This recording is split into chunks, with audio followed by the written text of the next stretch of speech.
Well, hello everybody and welcome to another video here with rotaries and jet skis. Not sure which video this is actually going to be in order, but a lot has changed since my first video. I hadn't had much time to work on the car, but there's actually been an addition of another vehicle to the channel. So I'll give you a little bit of backstory. I was at work my last day of the semester, and this really nice guy came up to me and said, "Are you the rotary guy?" I said, "Yeah." He said, "Can we talk a little bit?" I'm like, "Sure." We talk, and he ends up having a RX-7 that he wanted to go to someone who would actually put it back on the road. He's owned this car for a long time. It was been in his family until I've had it now. So literally yesterday while I was moving back to Auburn, I went and picked this car up. So guess I'll show you the new car. Okay, so here it is. It is a 1979 RX-7, different than my other 85 RX-7. And yes, these are two other RX-7s, and then there's mine over there. I'm back in Auburn now, so both my roommates are here with their car. But 79, so it's an SA, not an FB. This car has been owned by the same family up until now. It was repainted back in 2002 and parked. The wheels were redone. It has the coolest interior of any RX-7, that, at least in my opinion. It has the plaid interior, and a maroon plaid interior at that. Still has Mazda floor mats. It's all there. Everything's back there. So, the other great thing about this car, which a lot of people don't like, but I love, it has a sunroof. I have always wanted a sunroof RX-7, but I've never had one. Come back, you can see here. There's the car. And yeah, it really kind of is as nice as it looks. It does have some rust underneath. It's an Indiana car, originally from Floyd Knobs, Indiana. So this car has not truly run in about 15-ish years. As you can see, it was last registered in 05. So over later in this video, in the videos to come, I will be working on putting this car back on the road. So now I will show you under the hood and show you what's going on under there. I do have that door panel, it's just not on right now. So you can see it is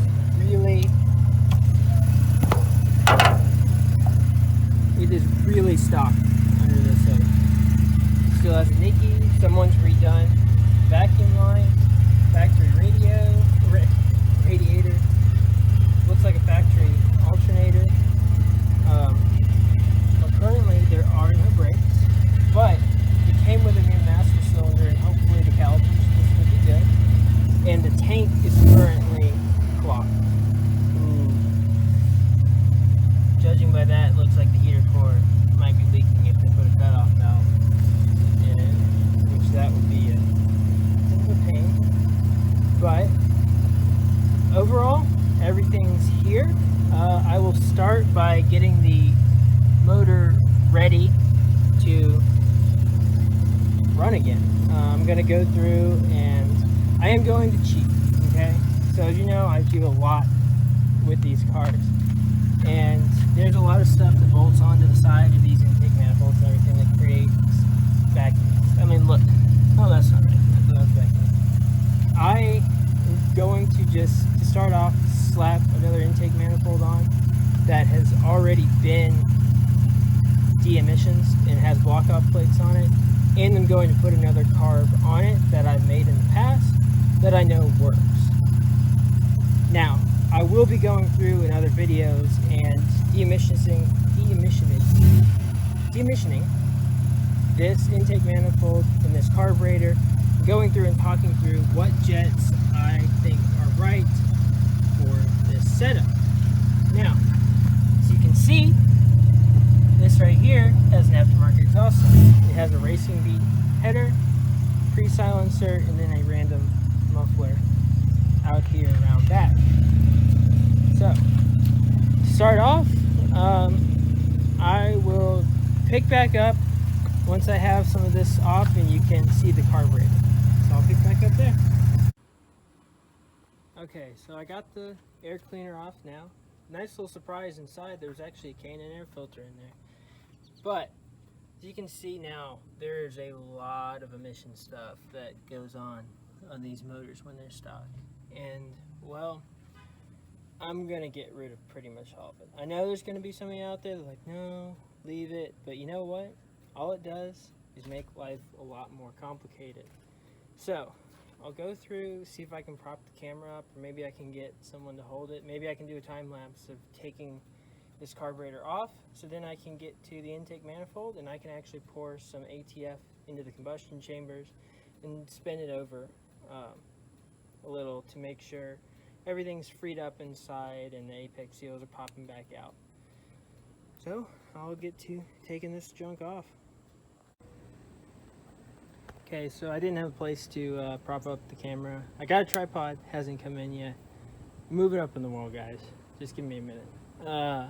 But I went ahead and I got the rat's nest out right there. It's not that hard. You just have to basically pull off all those vacuum lines down there, unbolt it from the block, and then unplug some electrical connections, and it's out.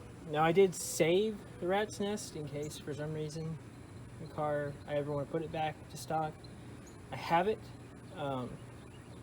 but for now it will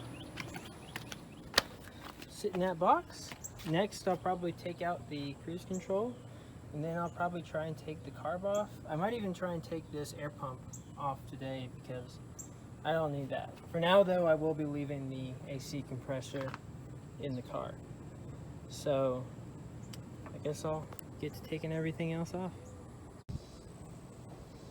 Okay everyone, so I got the smog pump off, got the cruise control out, but I also went ahead and I got the whole intake manifold off. And it's actually the next day. It got too dark and you wouldn't be able to see anymore. But I got the intake manifold off. It is over here on the ground.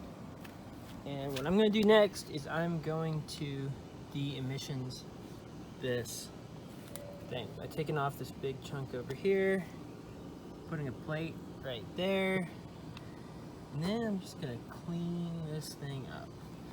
So I'm going to get to that, try and set up the camera, maybe do a time lapse on it, but let's see. So I'm not going to be able to do a time lapse. I don't have anywhere I can prop the camera up, but I went ahead and I took this little emissions box, whatever you want to call it, off the back. Had this little boy with a spring down there like that. Blocked the exhaust somehow. I don't know. It's not good for power, not good for reliability, not good for the motor. So we're getting rid of all of that. But I'll need to put a plate to cover this, and I have one, and I'll put it on. But as you can see, that stud is smooth all the way up to here. My plate's not that thick, so I need to use bolts here. So that means I need to get these studs out. So in case y'all didn't know, what you can do to get a stud out is take a nut, or really rather two nuts, thread this down onto it, and take your second nut, thread it down on. Okay, now butt them up against each other, and then I'm not going to be able to get tight enough with just one hand, but what it does is the pressure of these two bolts next to each other makes it so that when you go to like just try and take it off, it'll actually unthread the stud out rather than just loosening the bolt. So that's how you can get the stud out. So I'm going to go ahead and get these studs out, and then I will get back.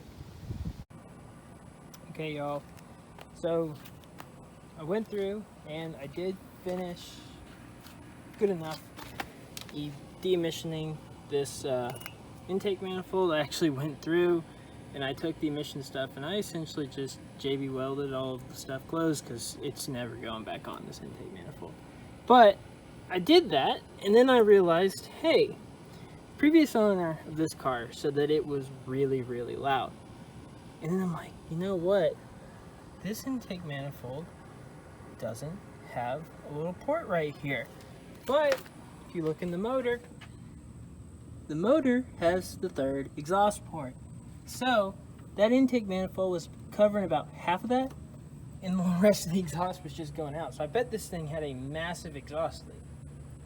But before getting this car, when I was leaving home, I'm like, well, you know what, this intake manifold, it may, I don't know, something could have gone wrong, might not have been able to de-emissions it. So I'm like, maybe I should bring another intake manifold. So I did.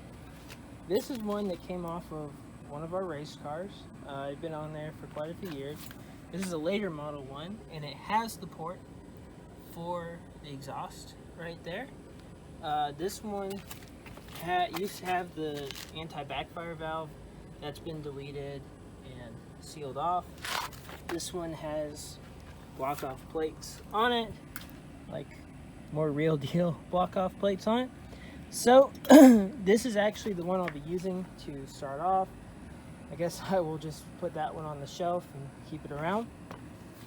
But that's probably going to do it for this video. And in the next video, I will go through and I will start to turn this motor over and check to make sure it's okay before I try and start it. So I'll do that in the next video and then put the intake manifold on and hopefully start it up in the next video. So with that being said, thank you all for watching, and please like and subscribe.